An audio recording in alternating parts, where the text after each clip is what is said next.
பெண் இல்லாத ஊரிலே அடியான் பூ கேட்பதில்லை.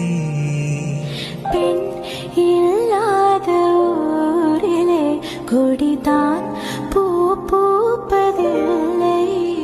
உன் புடவை முந்தாணி சாய்ந்ததில் இந்த பூமி பூ பூத்தது. இந்த கம்பன் பாடாத சிந்தனை உன் காதோடு யார் சொன்னது? புது வெள்ளை மழை இங்கு பொழிகின்றது. இந்த கொள்ளை நிலா உடல் நனைகின்றது. புது வெள்ளை மழை இங்கு பொழிகின்றது. எந்தன் மனம் பார்க்க சொல்வதெல்லாம் கேட்க கிடைத்த ஒரு உயிர் துணை நீயே. என் சிரிப்பில் பாதி என் துயரில் பாதி பகிர்ந்து நீ அருந்துகிறாய்.